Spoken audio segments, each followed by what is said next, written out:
In the last couple of years, everyone was talking about dopamine detox. Don't use your phone, don't watch Netflix, don't eat sugar, sit in an empty room and just exist. And people actually do it and they post online about it. They feel great for 2 days to a week, or maybe 10 days depending on the person, then everything goes back to normal. So here's what I want to say today. Dopamine detox is not working anymore, but not for the reason you think. It's not failing because you are weak or undisciplined, it's failing because the whole idea is based on a misunderstanding of how your brain actually works. And once I understood that, the way I use my phone completely shifted. What people think dopamine detox is. Let me explain the logic people follow. The idea is dopamine is the pleasure chemical, right? Social media, junk food, video games, porn, they spike your dopamine. And if you use them too much, your brain gets desensitized. You need more and more stimulation to feel anything. So the solution is to cut everything out. Reset your brain and start fresh. It sounds logical. It even sounds scientific. The problem, it's not how dopamine really works. Let me explain to you. Dopamine is not the pleasure chemical. That's the thing that everyone gets wrong. Dopamine is about motivation and anticipation. It's released before you get the reward, not during it. It's what makes you reach for your phone, not what makes you enjoy the scroll. So trying to detox from dopamine is like saying you are trying to detox from wanting things, and it's not really the point. Why the detox still feels like it works. Now I'm saying that the detox does nothing. A lot of people feel genuinely better after doing one. So what's actually happening? What's happening is much simpler. You are just taking a break.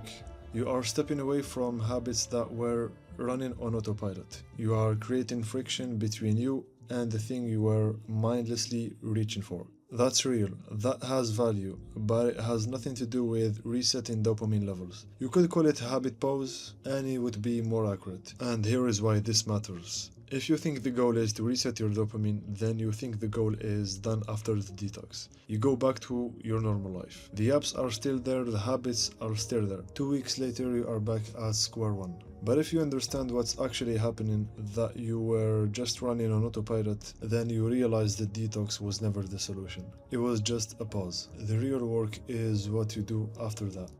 The real problem with your phone. Let me be honest with you with something. I've had periods where I was on my phone constantly, not because I was addicted to dopamine, but because I was bored or anxious. So it's either avoiding to confront my problems, or just getting bored and wanting to reach to my phone. The phone actually wasn't the problem, it was the escape from the problem. And that is what the dopamine detox narrative completely misses. It treats your phone like it's a drug you need to cut out. But your phone is just a tool. It's neutral. Instagram is neutral, YouTube is neutral, TikTok is neutral, every social media platform is neutral. What's not neutral actually is how you are using it. Are you using it intentionally to learn, to connect, to create? Or are you using it to avoid being alone with your thoughts for 2 minutes? That question is way more uncomfortable than just doing a 24-hour screen fast. But it's also the only question that actually leads somewhere. The mindset shift that actually helped me. So what's actually changed for me? It was one shift that I thought about how I use my phone. I stopped asking, how do I use my phone less? And started asking, why am I picking my phone in first place? That's it. That's the whole shift.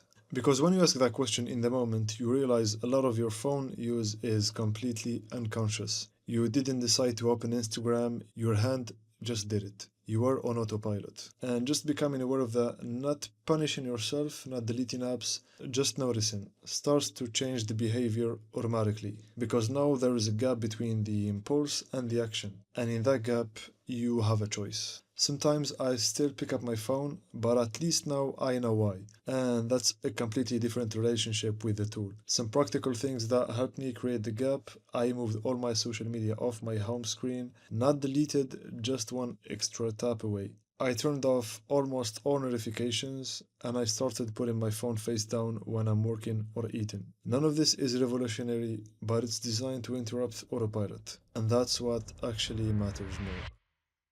So, dopamine detox. It's not useless, but it's also not what it claims to be. If you want to do one, go ahead, but go in knowing that the real work isn't the 24 hours without your phone. The real work is the question you ask yourself after why I was using it that way in the first place. Let me know in the comments, have you ever done any dopamine detox? And did it actually change anything in your life long term? I'm genuinely curious because I think a lot of people have the same experience and they just don't say it out loud, you know? If this kind of honest, no fluff content is useful to you, please subscribe. That's what this channel is about. See you in the next one.